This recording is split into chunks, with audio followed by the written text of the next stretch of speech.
Ready? All right. My name is Marshall Worth. I'm an alcoholic. Let's see, my sobriety date is July the 27th of 2012.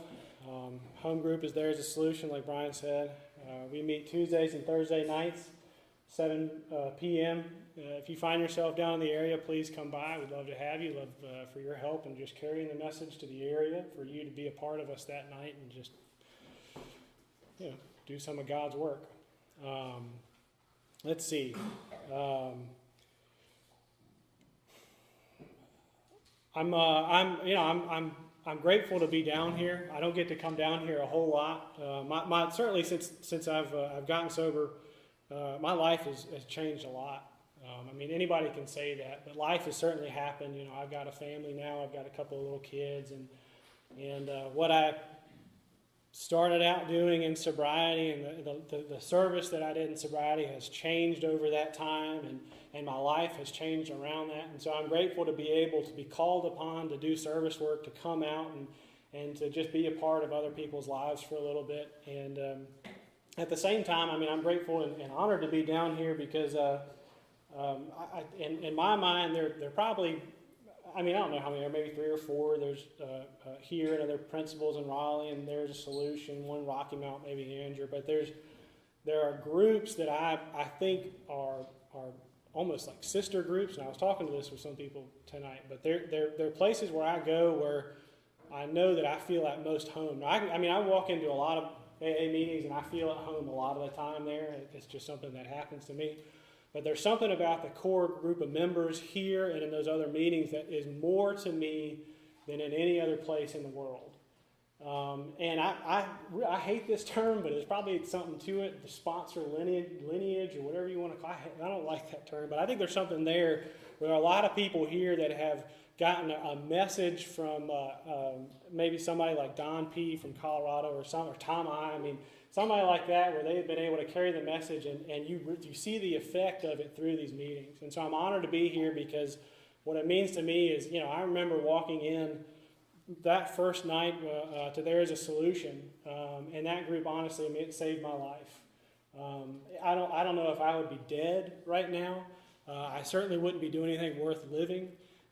But the actions that I got involved in, the people, the men and women there saved my life. And so to be called upon either by one of God's children or by God to come and just be a part of somebody else's life and to just be of service and whatever whatever anybody gets out of this. I'm not saying I'm going to be anything special. I hope you guys enjoy what I have to say, I guess. But whatever I can do to when I look at it to even the scales between God and I. My whole life, I just took everything that I could, and I pushed God away, and I did everything I could. Essentially, in my mind, when I think about it, I got up from God's table a long time ago. And when I came back and my place was still set, I was furious. I was angry. I hated God for doing that. I could not understand why he would keep my place set. But over time, as men and women here in this group and other people help me understand and help me come to the realization that God, I guess, is doing for me what I could not do for myself, and then also to see those things and then be able to just give a little bit back, however much it is. Sometimes that's just giving a little bit back just by sitting in a chair, just by showing up at a meeting that I've never been to, sitting in a chair, and just being a member of Alcoholics Anonymous so that when a new person comes into the room and they see a full room of alcoholics that are smiling and laughing, and they see a whole bunch of people that are living this way of life and being successful. Sometimes all I can do and all God wants me to do is just to sit in a chair. And that's not my concept.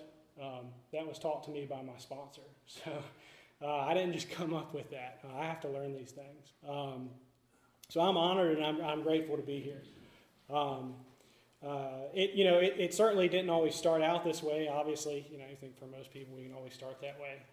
But this tonight, and nights like this, being able to speak and being able to share, it reminds me that there was a time in my life where people didn't want me around. Believe it or not, Brian did ask me to be here, but there's certainly a time where people wanted me to be gone. The family that I was close to didn't want me around. My friends were ashamed of me for the things that I had done while I was drinking. So this also reminds me of just how much has changed in my life just by living by a very simple principle, by the very simple principles described in the book of Alcoholics Anonymous, and certainly by the dedication of the men and women that helped me learn and grow and understand that stuff. But growing up, there's nothing special. I mean, every time I think about it, there's really nothing special about my life when I think about it. I wish I could get up here and I could tell you about guns and driving fast cars and all that stuff, but my life was pretty pathetic, and it ended pretty pathetically. Really, I mean, I died on the night of July 25th, basically, and I live a new life today. But I came into a very good family. My father, he wasn't very present. I mean, he did well in business, and that took him away from his family, but he provided for us. And so I didn't really see him. The things that when I look back on it now that I wasn't able to see is that he, every single day, through his actions, the things that I'm taught to do today, to live by actions and to live by principle, every single day what he did is he showed love and tolerance as a code. He showed what it means to be true to your word. He showed what it means to be kind and forgiving through his actions every single day. And that's the life that I came up in. My mom, a little bit crazy, but so is every mom, taking care of two boys, basically. I mean, I don't think I try to do as much as I can for my family. I mean, I've got two little boys now, so I try to help my wife out as much as we can and think that it's more of a team. But honestly, if you look at it, I mean, wife is an amazing person that she's able to hold us together sometimes. And so obviously my mom was able to do that for us, and every single day she displayed all of her love for me. Sometimes it might have come out a little weird, but there wasn't a day that she came by and didn't tell me how much she loved me in some way.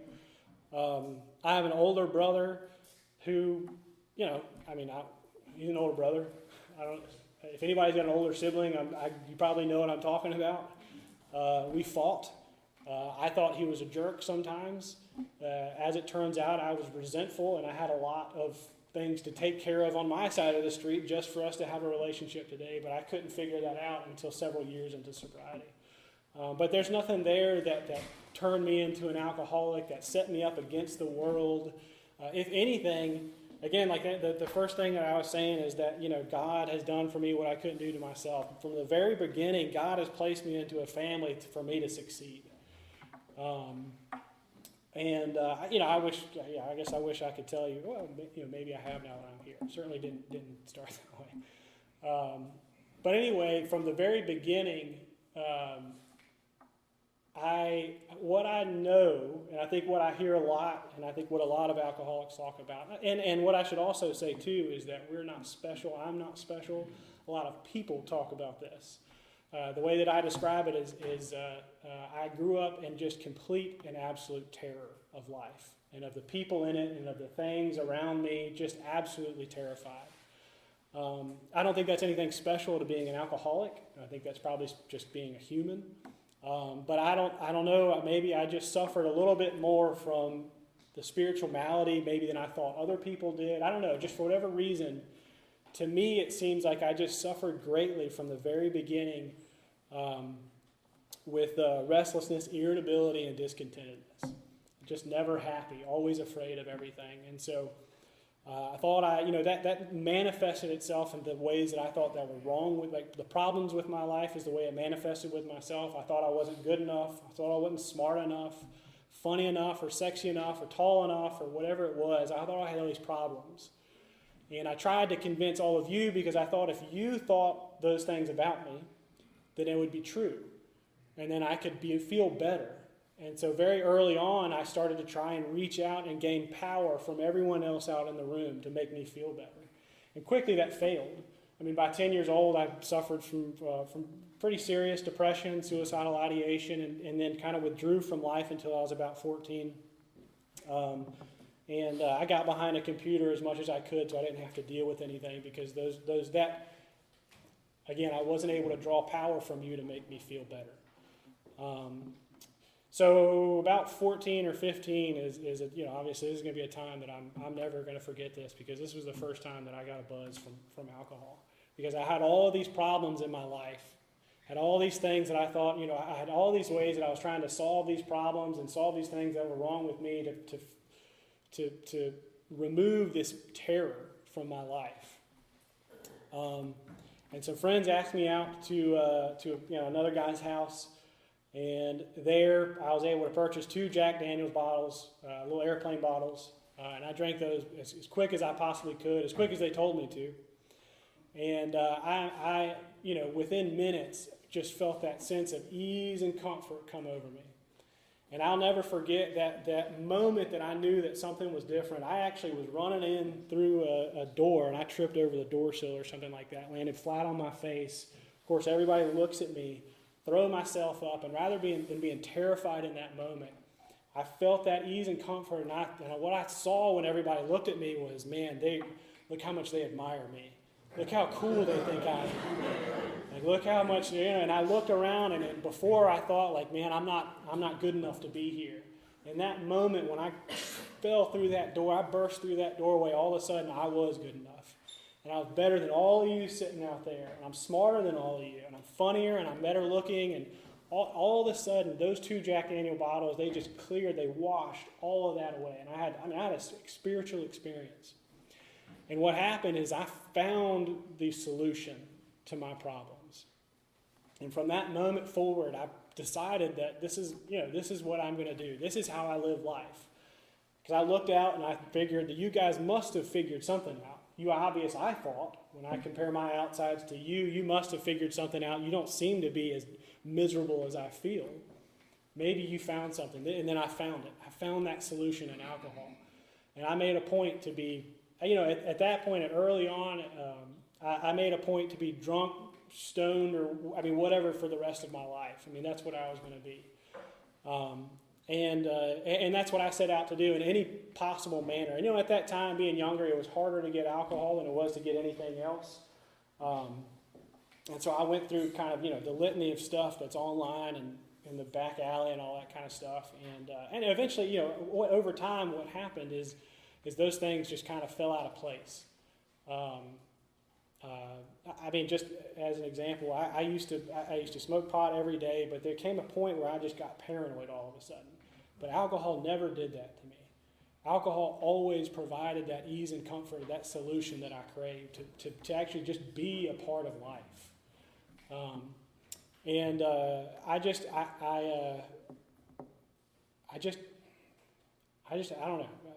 had to have it. And so what would happen is because of that attitude, I would get into trouble a lot, either with the law or with my parents or with school or something like that. I'd get into trouble, and then I'd look around and I'd look at my friends, and I thought we were doing the same thing. I thought we were drinking just as much as I was. I thought they were. And I could never figure out, like, why am I getting in trouble so much? Like, why do I have to deal with probation and all this stuff? Like, this is ridiculous. Why aren't they doing this? And so I'd try to, what's wrong? Like, how am I attacking this problem wrong? And I could just never figure it out. But really, the only thing that I cared about at that time was alcohol. While everybody else was going out to find out what party they were going to go to or who they were going to hang out with, the only thing I cared about was getting drunk. To the point where, there was a gas station out. I grew up in Greensboro, so the gas station on the edge of the city where they would sell beer to somebody, at 16 years old. They didn't care if you had a license. And what I would do is I would just drive from school to that gas station to go pick up, a case of beer. And immediately when I got into my car, I would take out two beers, and I would start drinking it in the parking lot. And all of that fear from that week would just wash away from me.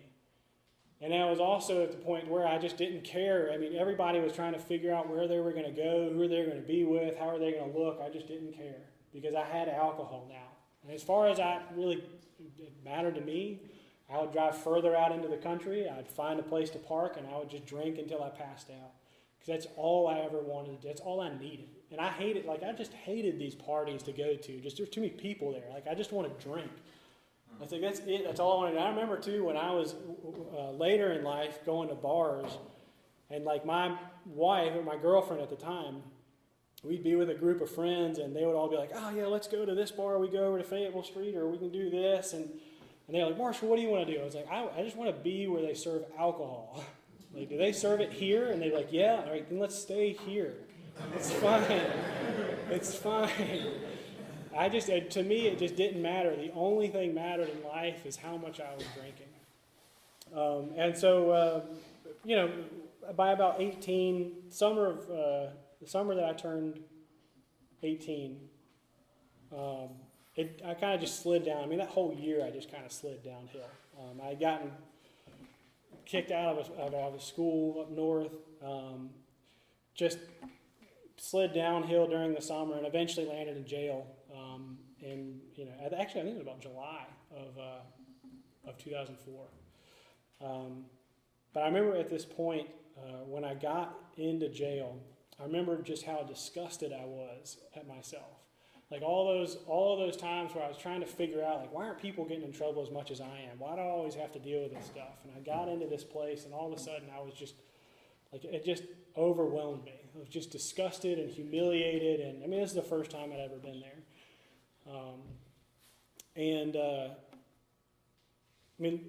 To give an example of my father, really, I mean, I called him about 2 or 3 in the morning and just told him I messed up again. That was about the end of the conversation. And I said, "Look, if you want to pick me up tomorrow, that's fine. If not, that's fine too."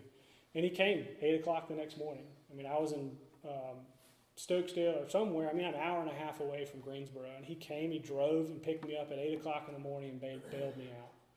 And I remember that ride back, I was just disgusted and ashamed, and I was crying the whole time, and I could not force myself to turn in his direction. Just how bad I felt at that moment, how much I felt like a failure. And I got home, and my mom was there at the table, and my dad went off to work, and she sat down and said, my brother had gone through some trouble too, and so she pretty much just said to me, "Look, this is it. Like, we'll help you get through this. We'll get a lawyer. It'll be okay. But this is it. Like, we're not gonna pay for you to get you out of jail anymore. We're not gonna do this anymore. We're not gonna pay for any more lawyers. This is it."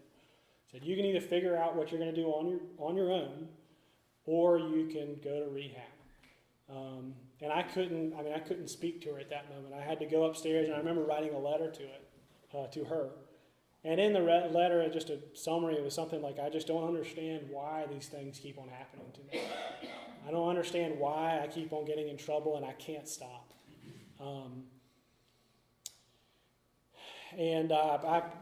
gave that letter to her, and she they then shipped me off to Arizona.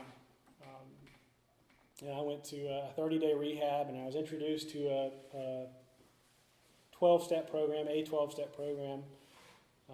I was told about Alcoholics Anonymous, but when I got there, I mean, I was thinking about this earlier. This is kind of the interesting thing to me, where there's this period in an alcoholics, when they come in, there's this brief period, I feel like, where you can get them. And I don't know, but there's also another part there where I knew that I couldn't. At that point, I knew that I needed a different solution. But maybe I don't think I was really desperate enough at that point. And so not only when I think about it, like, there's that brief window that I had of about 4 or 5 days where somebody probably could have reached me. And then I just became so delusional that you couldn't talk to anymore. But at the same time, I don't know if I was desperate enough to really accept anything they were saying. And so because of that, by the end of that 30-day program, I had pretty much said, like, well, I'll stop doing drugs, but when I'm 21, I'm definitely going to drink. Like, I'm just not. Let's be sane and rational here.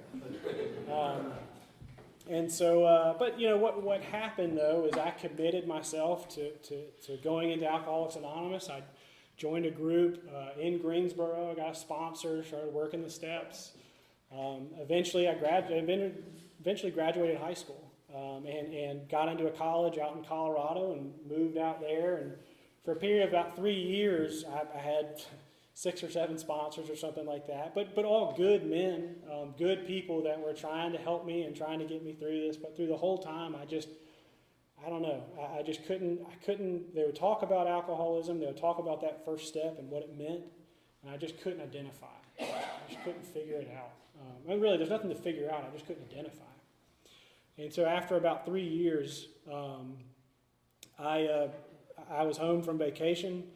I was 21, right? So I had passed my limit that I thought I had set, and I just had enough. And I just said, I can't. I'm don't kind of half living a new solution to life, right? To be able to live in life, live successfully, happy, joyous, and free. But I don't know. I don't know. Perhaps I failed to enlarge my spiritual life, or whatever it was. I just couldn't do it anymore. And so I got home on this vacation and got into my parents' house. And I remember I grabbed 2 beers from their refrigerator, and I drank 2 beers, and all of a sudden, like, my life just like opened up again. And I had basically two things happen. It was like another spiritual experience just like that happened to me when I was 14. Like, my life opened up. I had my solution again. I felt whole again.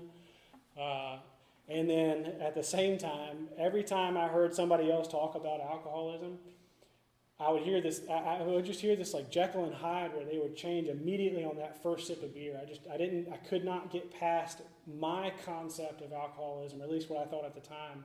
And when I didn't change into this different person after 2 beers, I figured that was it. Yes, I'm not an alcoholic. This is great. I can live again. And so I the next night, I just had those 2 beers that night, but the next night, my friend had a house party, and I got as drunk as I'd ever been in my entire life. Just like it says in our literature, it's like I had never stopped. And that really describes the rest of my time drinking. It's just time and time and again. I just got as drunk as I had ever been, over and over and over again. And I woke up that next day, and I think I'd blacked out, and of course, didn't know where my car was, and my chest hurt because I remember putting on a bulletproof vest, and people were hitting me for some reason. And I'm ashamed of some of the stuff I did, but I'm laughing at myself, trying to it's all right. And I'm worried that my parents are gonna know about all this stuff, even though I'm 21. It's drinking is legal, right? But all this shame is still there. But I was able to just kind of laugh it off, just that's okay. I just haven't drank it in a while. I just needed to get that out of my system.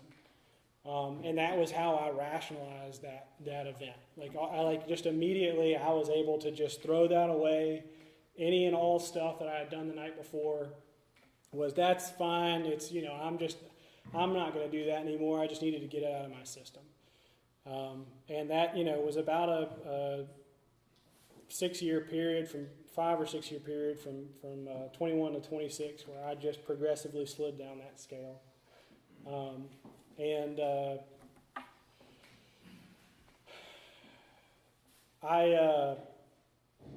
I didn't, this time I didn't get into trouble like I used to. And I don't know, that's not to say anything. I don't know what that means, but what did happen is it began to affect the people around me a lot more. And I remember in particular one instance where I was with a girlfriend at the time, and we were in Colorado, so I was in school, and I was at an apartment facility that her whole family lived at. And it was her 3 brothers, 2 sisters, her parents. They were all at this one apartment complex. And it was great because we all liked drinking a lot. But I remember at one point, as I'm kind of coming in and out, I get in a fight with one of her brothers. It progresses quickly. He pulls a knife. The family ends up breaking it up. And I don't really know what's going on. It's just, I don't really know what's going on, except that I come to a couple of hours later as we're walking into my girlfriend's house, and I start to kind of piece it together. And at some point during that night, I just turned into this just jerk, where I'd made some kind of comment about this guy's shirt, and I just wouldn't let it go.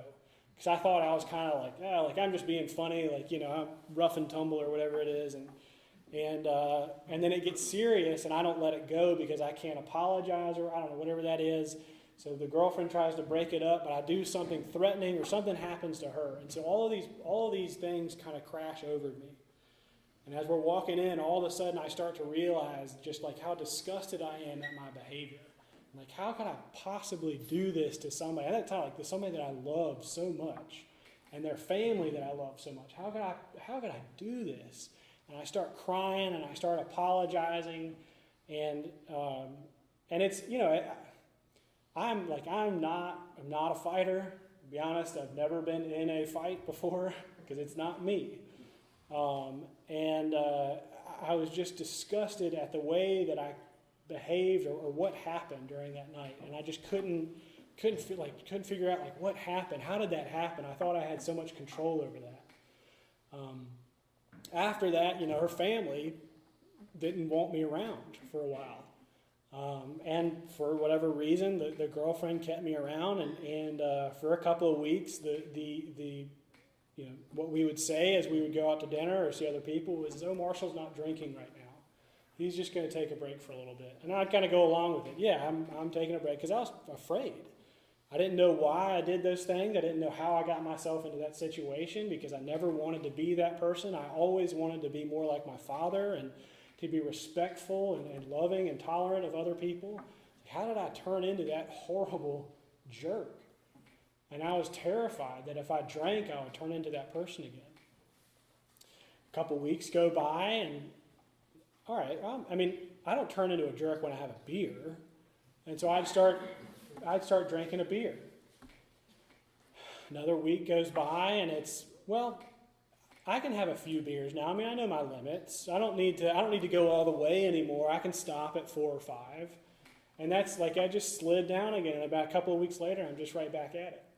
And really, I'm terrified of drinking because of after this event, I'm terrified of drinking because of what happened, because I don't know what happened. I don't know how to control that. Things like that happen in my life. I steal things from friends, right? I don't know why that stuff happens, and I can't control it when I drink. And I'm terrified of that, and then only just a couple of weeks later, it just becomes, it's fine. Don't worry about it. I know my limits now. that was, at that point, I know my limits now. I get to kind of the point where I stop, and then I'm good. And of course, that wasn't, I've never been the kind of drinker, I don't know if anybody has, at least here, but I've never kept track of how much I drank. It was not something that concerned me. I drank as long as I was at the bar and after.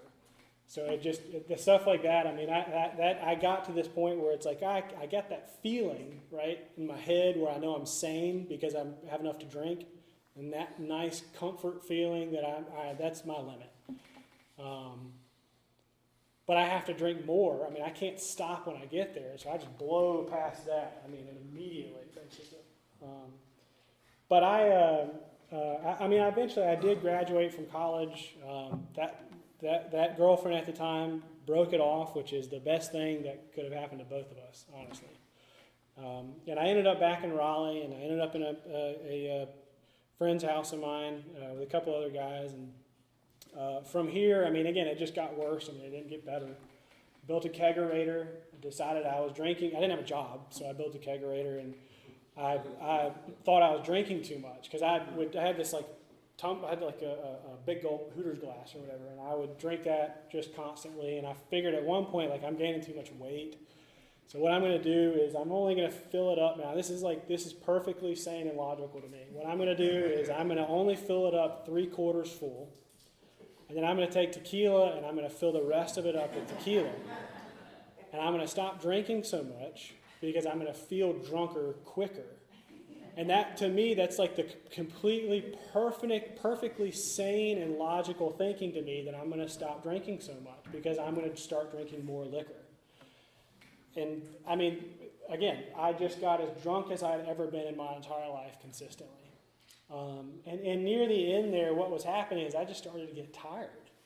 I just didn't want to be at bars anymore. I didn't want to be hung over anymore. And I remember talking to my brother at one point and just telling him that, like, man, I'm just tired of this. I don't want to do this anymore. And he was like, yeah, I hear you, man. And he's only 3 years older than me, so he's a bit of a drinker too, but at the time. He was like, yeah, I hear you, man. But I just, like, how much I felt that I just don't want to do this anymore. And one night I was at a bar in downtown Raleigh, and we were, at the door to get IDs checked to go in. And I remember being, 10 people back and just thinking to myself, like, I just don't want to be here tonight. I am so sick and tired of drinking. I don't want to be drunk anymore. I don't want to be hung over in the morning. I just want to go home. And my girlfriend is beside me, and they're letting people in, and I get 10 feet, and I hear the people laughing in the bar. I hear them opening bottles. I see a couple of my friends in there. And all of a sudden, that just gone. And the thing that was kind of supplanted by that was, well, I have a beer and a shot because I'm on my regiment now. I don't drink as much beer because I'm gaining too much weight. I have a beer and a shot, and we'll just try it out. And I'm off to the races after that. I'm black out. I'm fairly certain I was yelling at cops that night. I mean, just doing, which is not important. But the thing is doing things over and over again that I'm disgusted and horrified when I wake up in the morning. And I'm constantly waking up in the morning wondering, who did I hurt last night? I wonder what happened after I blacked out at 8 p.m. I wonder where my car is. I wonder if there's anybody I need to apologize to, right? Just constantly waking up over and over and over again in that state. And by the end, I was drinking every day. My life was run by alcohol. My relationship was run by alcohol. I was married at the end, but everything that we did revolved around alcohol. Even to the point where I got sober, and the first dinner that we went out to, I was terrified because I had no idea what I was supposed to do at dinner. Because I'm so used to drinking, and that's the relationship we had. I didn't know how to just be a person in good company with her, with my wife, how to sit there. And so everything was planned around when I'm going to drink and when we're going to be close and when we're going to date and all of that. And of course what happened is Monday I'm going to come home and I'm not going to drink, but by 5 o'clock it's all right, I can have a tumbler because that's going to help kind of ease us into the mood. And then we're off again. She goes to bed at 9 and I'm up until 2 o'clock in the morning drinking Jack Daniels, basically.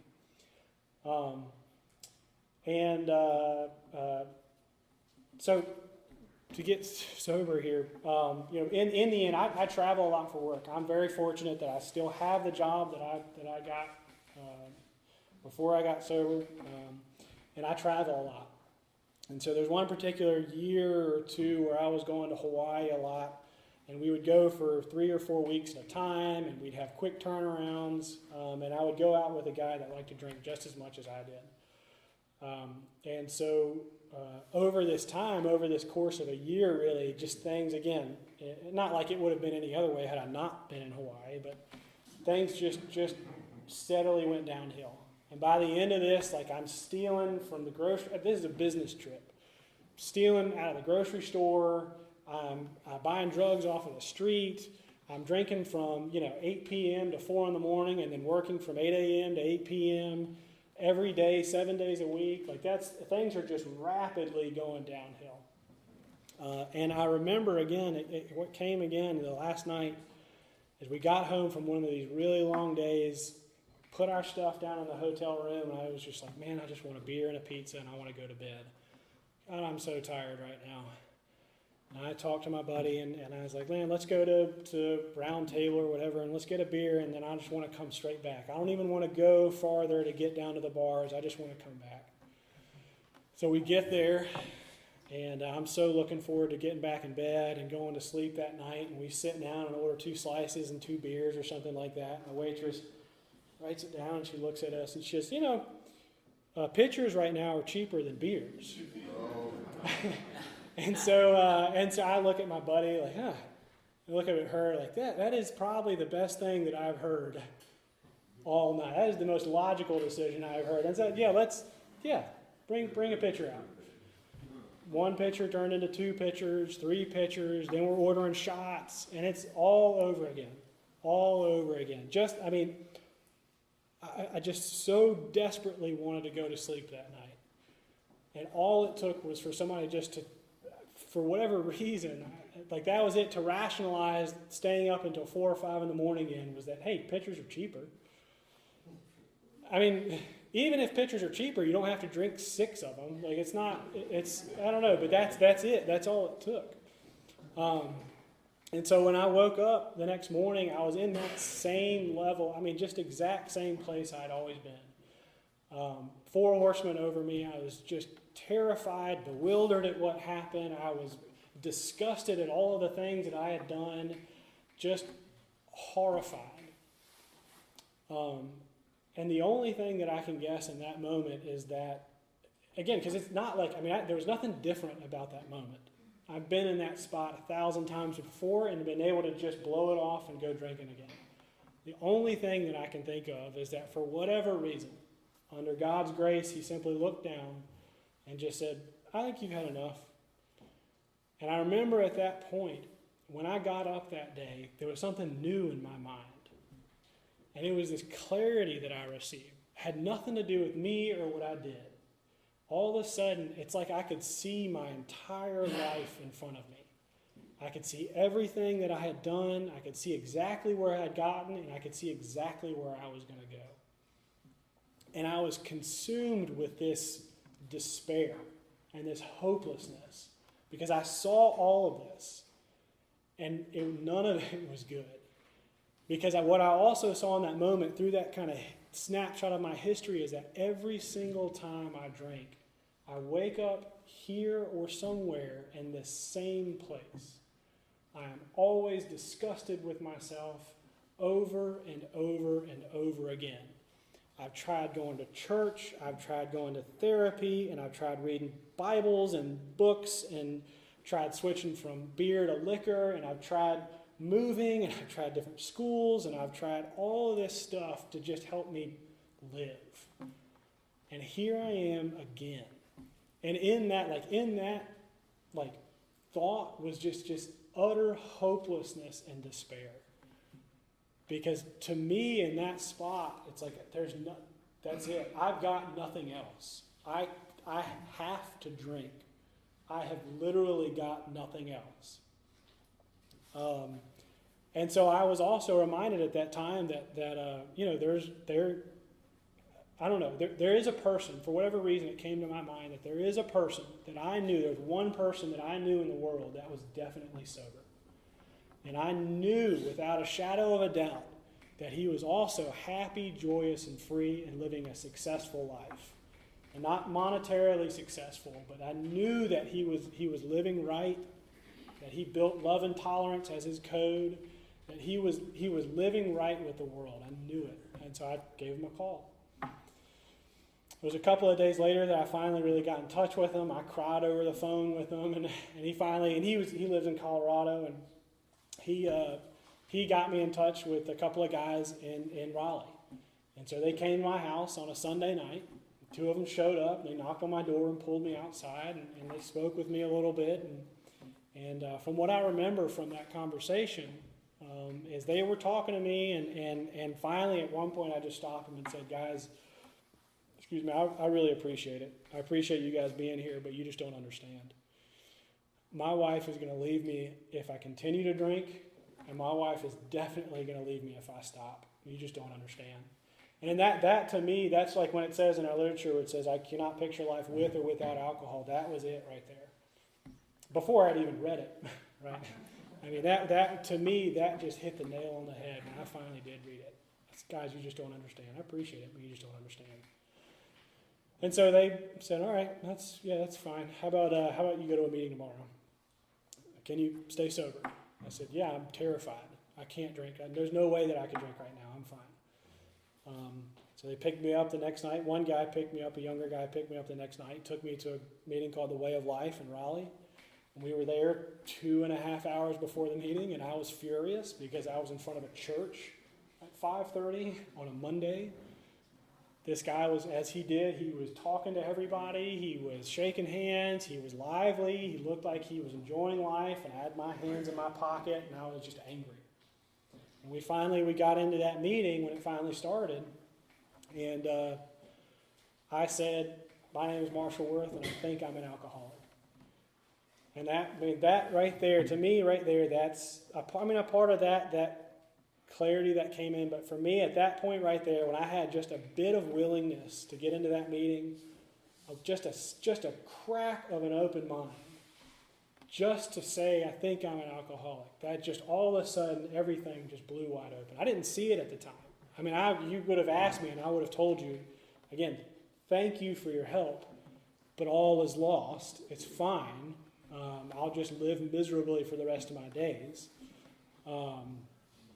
But that, to me, when I think back on it, that was it. That's what just all of a sudden, that's what let in Spirit. From there, very quickly, within a week or two, I joined, within a couple of days, I joined my home group, There's a Solution. I got a sponsor, and we started reading. And now, I didn't get through the book. If you ask my sponsor, I got through the book in 3 months or something like that. Like, it took me a year and a half. But that's okay, because that's what it took. Because we were purposeful, and we moved forward. And I'm not saying there's anything wrong with doing it in 3 months. That's great. There's nothing wrong with that. But we were purposeful, and we moved forward, and we made progress, steady progress. Sometimes we would get in and we would read. Sometimes we would just talk, and that's what I needed. At that same time, I started to learn a little bit more. I'd say I learned more about watching others, questioning others, and talking with others about how to live this way of life than I did reading the book and working the steps. I think that's false, because I had to be introduced to those principles in the book properly by somebody that knew what they were talking about to even recognize what other people were doing. But when I look back at it, I learned a lot from watching other people. And what I did was you get to the meeting a couple hours early, you help set up, and then you go to dinner. And for me, that saved my life, because I thought my life was over. There's nothing that's going to save it. But at least I could go to a meeting for a little bit. I could get away from all of that. I could start to feel a little bit useful by setting up the chairs, making some bad coffee, stuff like that. And I could listen to people laugh.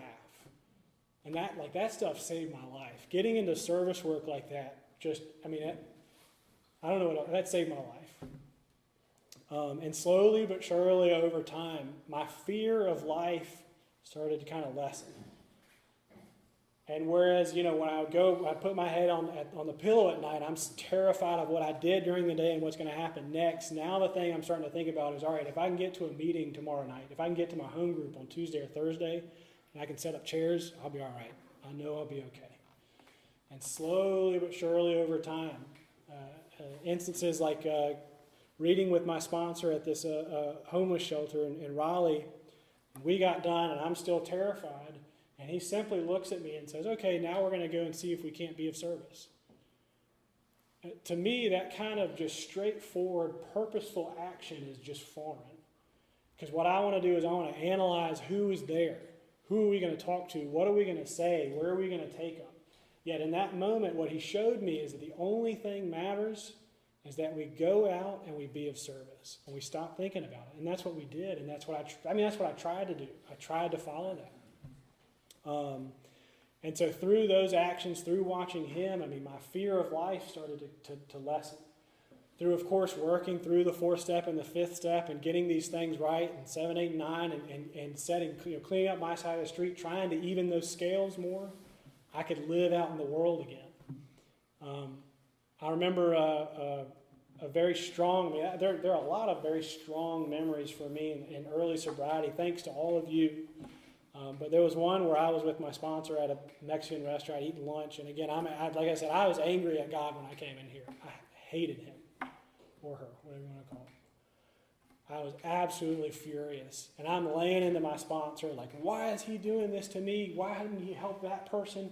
Tell him to buzz off, and just really laying into him. And he's just sitting there like, yeah, yeah. And he's like, he's trying. I like to listen to a lot of speakers, and so he's going over some of this stuff, like take some lipstick, write it on the mirror that you're wrong, and all this stuff. And I'm, yeah, that's great. You're not listening to me though, and I'm just laying into him.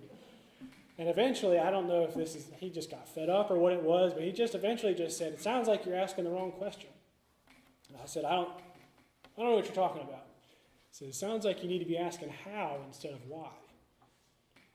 And all of a sudden, I just having the tiniest crack of an open mind and some willingness to follow in that action, what that meant to me is I could clearly and plainly, I was furious, but I could clearly and plainly see that God did for me what I could not do for myself.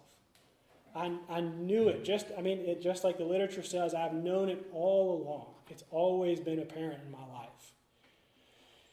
What I needed to ask on a day-to-day basis was simply to say, how could I ever repay you? I know I can't even the scales. I'll never be able to do it. But I promise today, if you just tell me how I can just do a little bit, I promise I'll do my best to pay you back. And so that's how I learned, was just to listen and to be open-minded. I've gone through, life has happened in sobriety.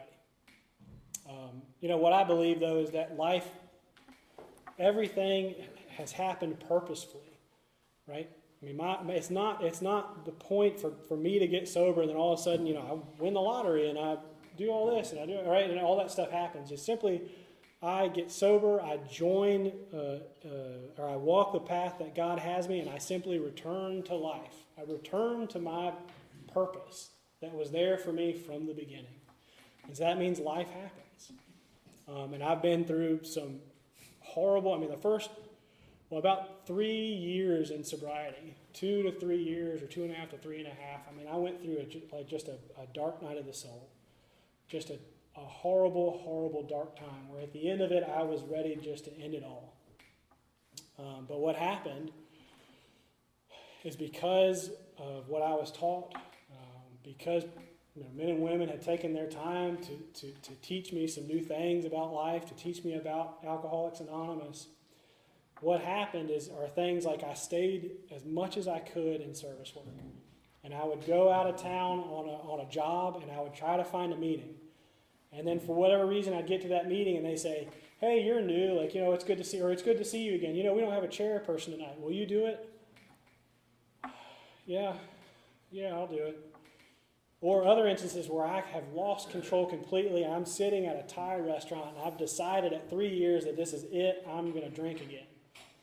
And I'm about to order my food, and the waiter comes over, and all of a sudden, a very calm and quiet voice comes over me and just says, "Why don't you just wait just a little bit?" And I all of a sudden just kind of, I let a breath out, and I order a water and a pad thai or whatever it is. Stuff like that happens in my life, and then I'm willing to believe at first, and all of a sudden stuff like that happens, and then that turns into faith. And then other stuff happens where 2 years ago, I think, I am out to dinner with my former boss and another colleague, and it's like 4:30 or something, and we've had a good trip. And so we're going to go out to dinner early, and they want to order drinks, which is fine, great. But we sit down, and they start reading, like, "Ooh, lemon drop, that sounds really fancy." And I look at the menu, and I go, "Oh, wow, that sounds really good." And all of a sudden, just like ice runs through my vein. Oh, man. Oh, no, this is bad.